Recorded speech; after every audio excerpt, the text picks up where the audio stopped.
हरिपुर नाम के एक छोटे से गांव में बीजू नाम का एक शिकारी अपनी पत्नी सुगंधा के साथ रहता था। बीजू हमेशा से ही लालची किस्म का इंसान था। वो हर रोज जंगल जाता और कुछ पक्षियों को अपना शिकार बनाकर उन्हें मार देता था। एक दिन बीजू जंगल में एक पेड़ के नीचे बैठकर सोचने लगता है।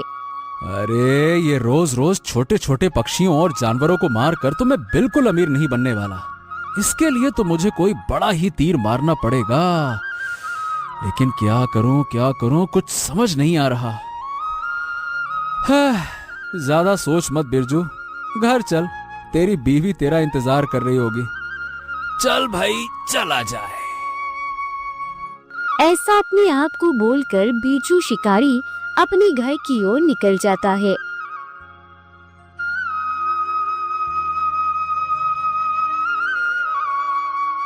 अजी, क्या हुआ?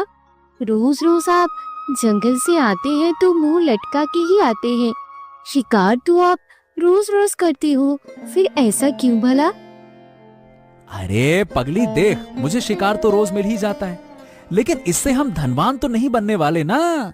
हाँ, मैं चाहता हूँ कि सिर्फ एक ही बार में एक ऐसा शिकार मिले जिससे पूरे गांव में मैं अमीर बन जाऊं और लोग मेरे आगे पीछे घूमे और घर का सारा काम भी नौकर चाकर करे, मतलब बस बैठ के आराम की जिंदगी हो। देखो जी, हमें ये सब ऐशो आराम नहीं चाहिए। आप दिन प्रतिदिन लालची होते जा रहे हो। एक दिन देखना, ये लालच हम सबको ले डूबेगा। अरे चुप कर, ऐसा कुछ भी नहीं होगा। बस तू देखती जा, ये बिरजू शिकारी क्या खेल करता है। अरे गांव के लोग कहेंगे, वो देखो, धनवान बिरजू की पत्नी आ रही है।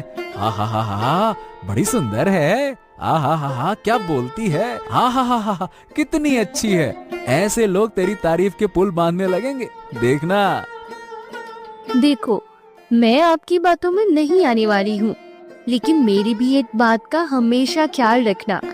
एक दिन ये लालच आपको उस मोड़ पर लाकर छोड़ेगा जहाँ ना तो आपके पास धन होगा और ना ही आपका परिवार। हाँ, ठीक है, देख लेंगे। चल अब ज्यादा पका मत, मैं बहुत थक गया हूँ। मैं तो चला भाई आराम करने।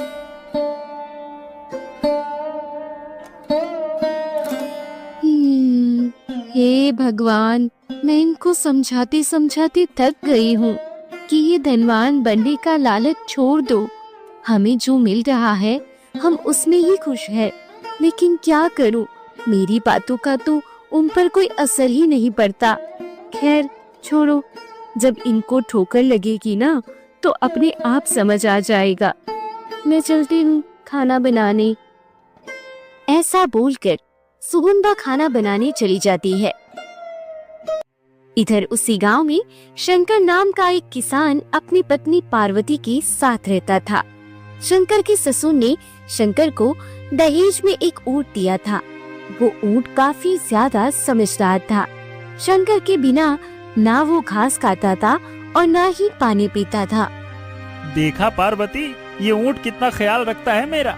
अगर मैं कहीं चला जाऊं तो ये खाना पीना भी बंद कर देता है। तभी तो मैंने इसका नाम रखा है बहादुर। क्यों नहीं रखेगा ख्याल? आखिर दिया तो मेरे पिताजी ने ही है। लेकिन याद रखना, किसी की बहादुर को काली नजर न लग जाए। हाँ, भाग्यवान बहादुर को कुछ नहीं होगा। चलो ठीक है, अब मैं बहादुर को जंगल में हरी हरी घास खिलाकर लाता हूँ। चलो भैया बहादुर, चलें जंगल में, हरी हरी घास तुम्हारा इंतजार कर रही है। चलो। ऐसा बोलकर शंकर बहादुर ऊंट को लेकर जंगल की तरफ चला जाता है। इधर बीजू शिकारी भी शिकार करने के लिए जंगल की ओर निकल जाता है। बीजू पूरे जंगल में शिकार के लिए भटकता है, लेकिन उसे एक भी जानवर और पक्षी नहीं दिखाई देता है। ये लो कर लो बात। लगता है मैंने इतने शिकार कर लिए कि जंगल में एक भी जानवर और पक्षियों का झुंड ही नहीं बचा। अब कहाँ तीर चलाऊं मैं? अब तो लगता है जंगल ही छोड़ना पड़ेगा। हाँ, लेकिन मैं भी जिद का पक्का हूँ। खाली हाथ तो जंगल से लौटकर अपने घर नहीं जाने वाला, कुछ न कुछ तो लेकर ही जाऊंगा। इधर शंकर अपने ऊंट को खुला छोड़कर एक पेड़ के नीचे बैठ जाता है और सोचने लगता है। काश मेरा बहादुर हम इंसानों के जैसा बोलता तो मैं यहाँ अकेला पेड़ के नीचे नहीं बैठा होता। मैं और बहादुर दोनों बातें करते। आहा, वो मुझसे कहता और मैं कहता और, क्या बताऊं। अरे लेकिन मैं भी क्या सोच रहा हूँ, अब एक जानवर कैसे हम इंसानों जैसा बोल सकता है। इधर शिकारी भी भटकता भटकता वहाँ पर आ जाता है जहाँ शंकर अपनी बहादुर ऊंट को हरी हरी टहनियाँ खिला रहा था। अरे बाप रे बाप, गांव में छोरा और शहर में ढिंढोरा, मतलब मैं तो यूं ही जंगल में भटक रहा हूँ। असली माल तो ये ससुरा शंकर लेके बैठा है। अगर मैंने इसके ऊंट को चुरा लिया तो मुझे माला माल बनने से कोई ताकत नहीं रोक सकती। लेकिन बात यह है कि मैं इस ऊंट को आखिरकार चुराऊं कैसे? सोचना पड़ेगा बिरजू लल्ला, सोचना पड़ेगा। चल बहादुर, घर चलते हैं। तूने तो मजे मजे में अपना पेट भर लिया, अब मेरे पेट में चूहे दौड़ रहे हैं। चल। हाँ मालिक, मेरा पेट भर गया। अब आप जैसे मालिक मुझे मिले ये मेरा सौभाग्य है। क्या बहादुर, तुम हम इंसानों जैसे बोल सकते हो? मतलब तुमने अभी हमसे बात की क्या? हाँ मालिक, बिल्कुल मैंने आपसे बात की। अरे जब आप पेड़ के नीचे बैठे बैठे अपने आप से बातें कर रहे थे ना, वो सारी बातें मैं सुन रहा था। मुझे अच्छा नहीं लगा ये बात करने वाला राज मैं आपसे छिपाऊं, इसीलिए मैंने सोचा कि बात कर ही लो। हाँ। अरे बाप रे बाप, दैया रे दैया, आज पहली बार किसी जानवर को बोलते हुए देखा। अगर मैंने इस ऊंट को चुरा कर बेच दिया तो बाप रे बाप छप्पड़ फाड़ धन मिलेगा, और फिर ये शिकार करने वाला काम छोड़कर किसी महल में ऐशो आराम के साथ टांगे फैला के मजे करूंगा। हाँ। मजा आ गया। चल बहादुर, अब बाकी की बातें घर जाकर करेंगे। ऐसा बोलकर शंकर अपने बहादुर ऊंट को लेकर वहाँ से चला जाता है। इधर शिकारी भी उनका पीछा करने लगता है। हाँ, बस एक बार पता कर लूं कि आखिर ये बोलने वाला ऊंट रहता कहाँ है, फिर मैं एक षड्यंत्र रचकर इस ऊंट को चुरा लूंगा और किसी को भनक तक नहीं लगेगी। इधर बिरजू शिकारी ऊंट का पता करके अपने घर की ओर चला जाता है। अरे वाह, काफी खुश लग रही हो आज। क्या बात है, कोई जंगल में गड़ा हुआ खजाना मिल गया क्या? अरे मेरी सुगंधा, मेरी फुलझड़ी, मेरी फूलवती, मेरी मैनावती, आज तो खजाने से भी कीमती चीज देख कर आया हूँ। बस वो चीज मेरी हो जाए, बस इसी का इंतजार है। अरे आप कहना क्या चाहते हैं? आपकी बातों का क्या मतलब है? देख सुगंधा, मैंने आज अपने गांव वाले शंकर के पास में ना ऐसा ऊंट देखा है जो इंसानों की तरह बात करता है, और ये सारा माजरा ना मेरी आंखों के सामने हुआ है। हाँ, अब मैं चाहता हूँ कि इस बोलने वाले ऊंट को मैं चुरा लूं। अरे ये सब आप क्या बोल रहे हो? आप धन के लोभ में इतना डूब जाओगी कि एक मासूम जानवर की चोरी करोगी?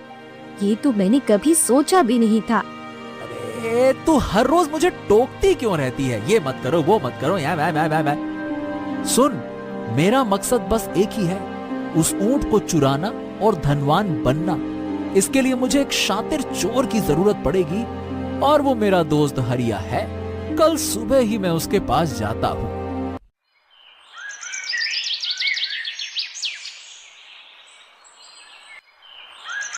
अगली सुबह बिरजू शिकारी अपने दोस्त हरिया के पास आता है। अरे बिरजू, आओ आओ आओ आओ।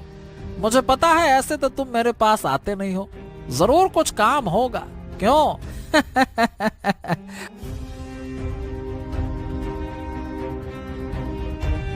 ओ बस, ये तो मेरे बाएं हाथ का खेल है, लेकिन पहले उस शंकर को उस ऊंट से अलग करना पड़ेगा। अरे उसकी चिंता तो तुम मत ही करो, मैं जैसा बोलता हूँ वो तुम बस गौर से सुनना। ऐसा बोलकर बिरजू पूरी योजना उस शातित चोर हरिया को बयां कर देता है। दोनों अब जंगल की ओर निकल जाते हैं। इधर शंकर भी अपने बहादुर ऊंट को हरी भरी टहनियां खिलाने के लिए जंगल की ओर निकल जाता है। मालिक, अगर मैं कहीं खो जाऊंगा तो आप क्या करोगे? अरे अरे अरे, ऐसा मत बोल बहादुर, तुझे तो पता है ना कि मैं तेरे बगैर एक पल भी नहीं रह सकता। ठीक है, अब जब तक तुम ताजी ताजी हरी हरी टहनियां खाओ, मैं थोड़ा आराम कर लेता हूँ। ऐसा बोलकर शंकर पेड़ के नीचे आराम करने चला जाता है और उसका बहादुर ऊंट पेड़ की ताजी ताजी टहनियां खाने लगता है। देख हरिया, अभी सही मौका है। मैं कैसे भी करके शंकर को बातों में बहला फुसलाकर उस ऊंट से दूर लेकर चला जाऊंगा। इसके आगे तुझे क्या करना है पता है ना? अरे बिरजू, तू चिंता बिल्कुल मत कर, आराम से निश्चिंत होकर जा। मुझे क्या करना है मैं बहुत अच्छे से जानता हूँ। हाँ। अब शिकारी बिरजू रोते हुए शंकर के पास आता है। अरे बिरजू, क्या हुआ तुझे? तू रो क्यों रहा है? क्या बात है, क्या हो गया? अरे शंकर, मैं क्या बताऊं, मैंने एक बहुत बड़ा पाप कर दिया।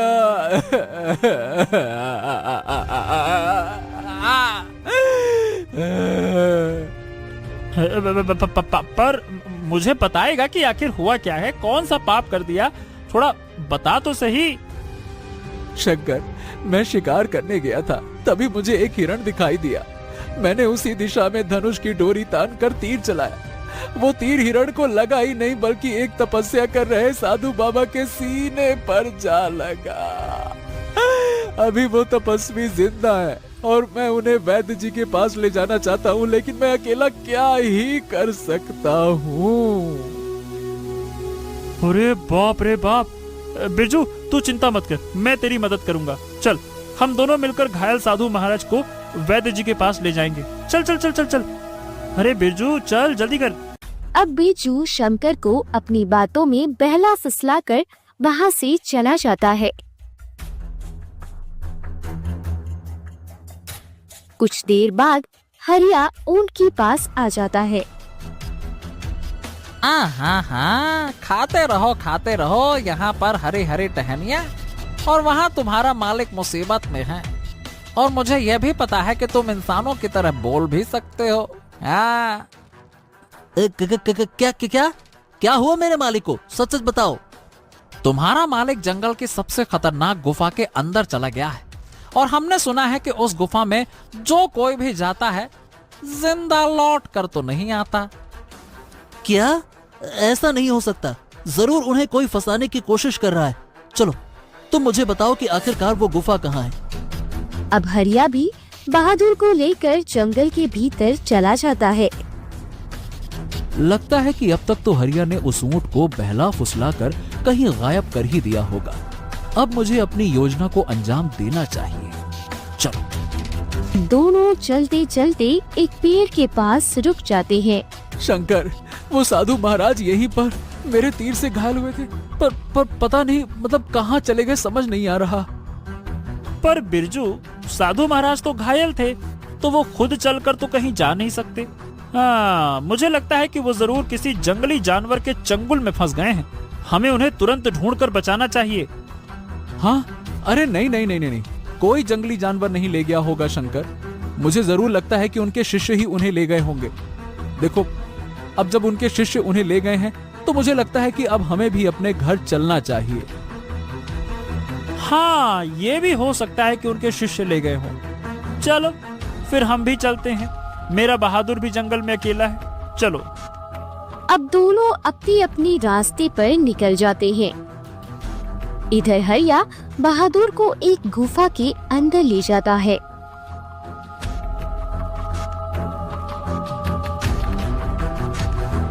कहाँ है मेरे मालिक? जल्दी बताओ, मैं अपने प्राण देकर भी अपने मालिक की जान बचाऊंगा। बताओ कहाँ है मालिक?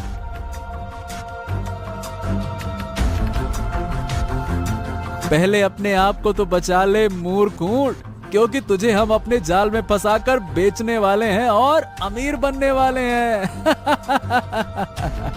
मैं तुम दोनों का ये सपना कभी पूरा नहीं होने दूंगा। हाँ। ऐसा बोलकर बहादुर वहाँ से भागने की कोशिश करता है, लेकिन हरिया और बिरजू की योजना के अनुसार वो एक पिंजरे में कैद हो जाता है।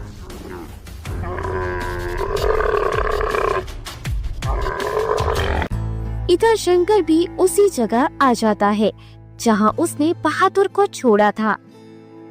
अरे अब ये बहादुर कहाँ चला गया? लगता है मुझे ढूंढते हुए जरूर वो जंगल के अंदर चला गया होगा। अब शंकर चारों ओर जंगल में बहादुर को ढूंढने लगता है, लेकिन बहादुर उसे कहीं पर भी नजर नहीं आता है। थक हार कर शंकर एक पेड़ के पास बैठकर मायूसी से बोलने लगता है। अरे मेरा बहादुर मुझे अकेला छोड़कर कहीं नहीं जा सकता। जरूर ये किसी गांव वाले की चाल होगी। अब मैं अपनी पत्नी पार्वती को क्या बताऊंगा? अरे राम राम, लेकिन घर तो जाना ही होगा ना, और गांव वालों से पता करना ही होगा। ऐसा बोलकर शंकर उदास होकर घर की तरफ चला जाता है। अरे अरे, क्या हुआ आपको? और ये चेहरे पर इतनी उदासी क्यों? मुझे बताइए आखिर बात क्या है? अब शंकर जंगल वाली पूरी घटना अपनी पत्नी पार्वती को बताता है। आप चिंता न करें, आप दोनों की जोड़ी कोई नहीं तोड़ सकता है। हमारा बहादुर हमें जरूर मिलेगा। अरे पार्वती, वो बेचारा मासूम है, जरूर किसी मुसीबत में फंस गया होगा। लेकिन मुझे गांव में जाकर पता करना होगा। जरूर कुछ न कुछ तो सुराग मिलेगा ही मिलेगा। ऐसा बोलकर शंकर वहाँ से चला जाता है और गांव में जाकर अपने ऊंट की पूछताछ करने लगता है। अरे भाया, भला ऊंट को कौन चुरा सकता है? गांव में तो किसी की हिम्मत नहीं है कि कोई मासूम जानवर को चुराए। पर काका, मेरा ऊंट गायब है और वो मेरे बिना कहीं पर जाता ही नहीं था। अब बेटा, तुम्हारी मदद इस राज्य के राजा हरिश्चंद्र ही कर सकते हैं। तुम उनके पास जाओ। अब शंकर उस बूढ़े आदमी की बात सुनकर महल की ओर चला जाता है।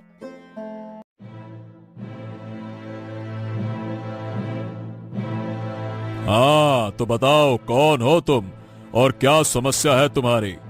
महाराज को मेरा प्रणाम। महाराज, मेरा नाम शंकर है और मैं इसी गांव का एक छोटा सा किसान हूँ। महाराज, मेरे पास एक ऊंट था, उसका नाम बहादुर था, जो मेरे ससुर ने विवाह के समय दहेज में दिया था। वो ऊंट किसी गांव वाले ने चुरा लिया। महाराज, मेरी मदद कीजिए। मैं अपने बहादुर के बिना जिंदा नहीं रह सकता। वो मेरा सबसे खास है। हाँ हाँ, ठीक है। हम तुम्हारी मदद जरूर करेंगे, पर एक ऊंट को गायब करना इतना आसान नहीं है। ये जरूर किसी शातिर इंसान का काम है। शंकर, तुम अपनी दिनचर्या हमें बताओ। अब शंकर राजा हरिश्चंद्र को पूरी घटना के बारे में बता देता है।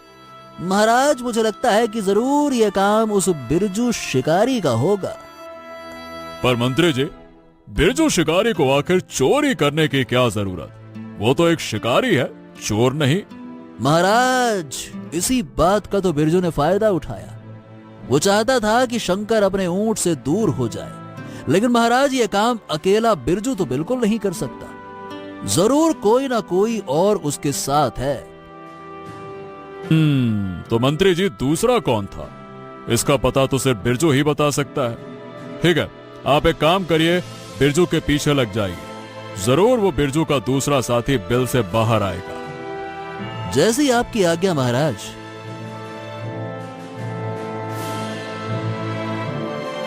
अगली सुबह मंत्री जी अपने घोड़े पर बैठकर जंगल की ओर निकल जाते हैं। अब मंत्री जी अपने घोड़े को दूर खड़ा करके खुद एक पेड़ के पीछे छुप जाते हैं। तभी बिरजू वहाँ पर आ जाता है। यही सही मौका है इस बिरजू का पीछा करने का। ये जरूर अपने साथी के पास जाएगा। हाँ। ऐसा बोलकर मंत्री जी सावधानी पूर्वक शिकारी बिरजू का पीछा करने लगते हैं। अब बिरजू का इंतजार जंगल में शातिर चोर हरिया कर रहा था। अरे बिरजू, हमें इस ऊंट को जल्द से जल्द कहीं ठिकाने लगाना होगा। मैंने सुना है कि वो शंकर ने चोरी की शिकायत राजा हरिश्चंद्र से कर दी है। हाँ, सही कह रहा हरिया। हम कल ही इस ऊंट को दूसरे गांव के जमींदार रामलाल को बेच देंगे और वहां से माला माल होकर लौटेंगे। इधर मंत्री सारी बातें सुन रहा था। अच्छा, तो ये बात है। मुझे अभी ये सारी बातें महाराज को बतानी होगी। मंत्री जी ऐसा बोलकर अपनी घोड़ी पर बैठकर महल की ओर निकल जाती है।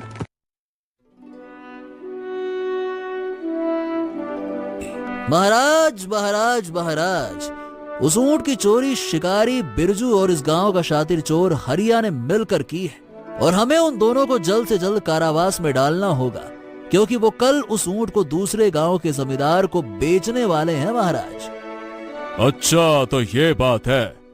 मंत्री जी, हमें उन दोनों को रंगे हाथ पकड़ना है। हम कल सुबह उन दोनों का पीछा करेंगे, क्योंकि जरूर उन्होंने उस ऊंट को इस जंगल के अंदर ही छिपा रखा होगा।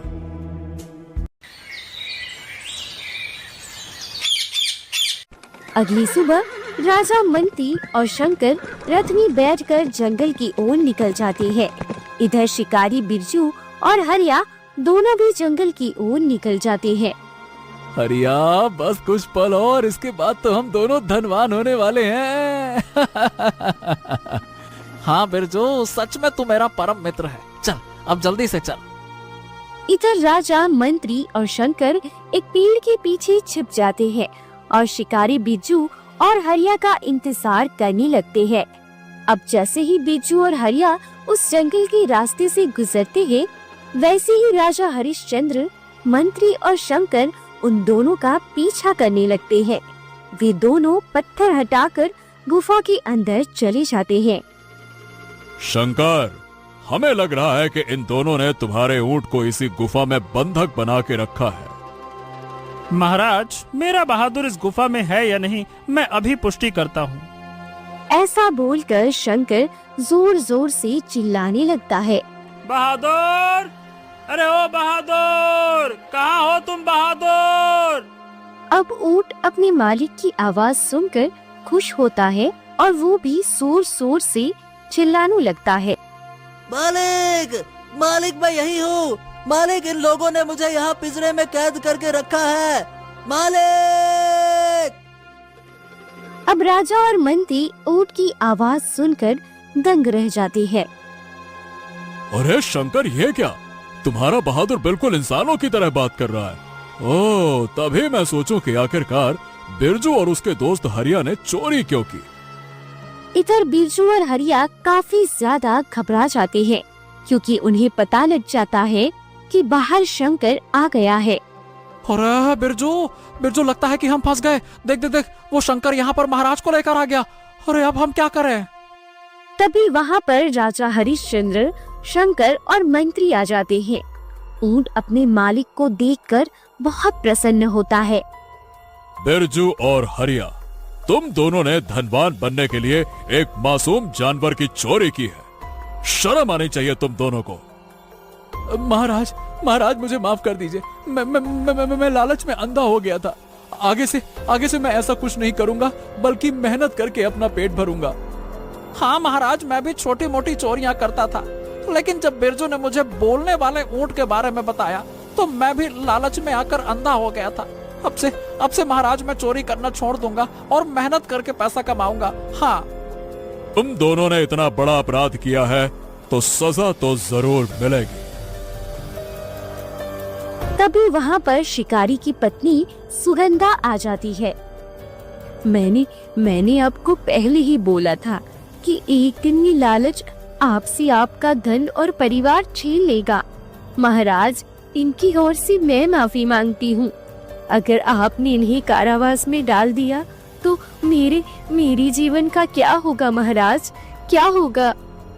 अगर ये बात शंकर बोले तो मैं इन दोनों को छोड़ सकता हूँ, अन्यथा इन्हें पूरी उम्र काल कोठरी में बितानी होगी। महाराज, मैं एक बार बहादुर से पूछना चाहता हूँ। बहादुर, इन दोनों के साथ क्या किया जाए, बताओ।